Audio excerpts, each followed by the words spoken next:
Kamu perebutkan. Baik. Soal berikutnya. Salah sabah asmaul husna Allah nak Al-Hakim. Apa arti Al-Hakim?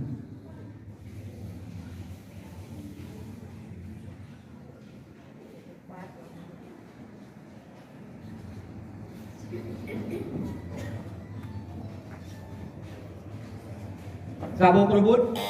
Rebudi. Maha adil, tidak diberikan nilai dan juga tidak dikurangi, ya. Bijaksana, ya.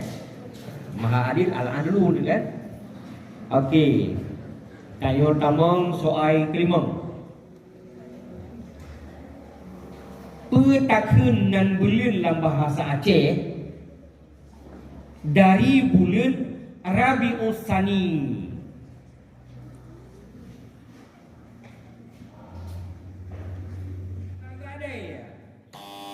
Regua asam sunti itu regua.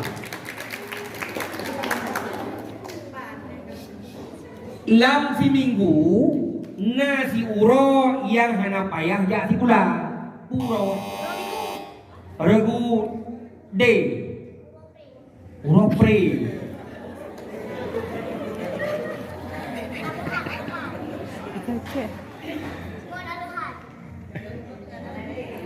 Baik, kita pegang jawaban pertama, ya.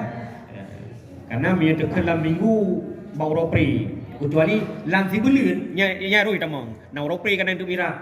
Tapi lam si minggu nasi uro pre uro alihad ke minggu, uro alihad atau uro ahad. Dikurangi nilai 100 untuk regudi. Kami pinjam sebentar, nah, ya. Baik. Soal bunyi surah Al-Qur'an. Regudi. Bismillahirrahmanirrahim. Ila Quraish, ila fihim rihlatash shita'i was-sayf. Falya'budu rabb hadzal bait alladzi at'amahum min ju' wa amanahum min khawf. Cirdo, Ibu. Seorang sahabat Nabi yang gebilakap dengan karamallahu wajhah.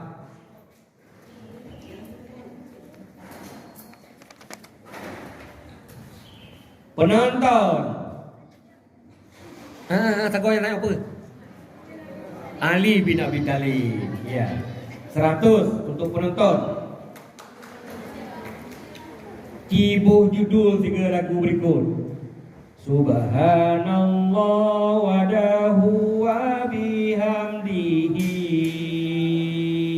Khalikul badri wa layli azza wa jalla Lumpu japa milepa cukup ke Rabbi aini. Panjulnya Regu C. Kayak perang sabi. Betul. Betul ke Regu C.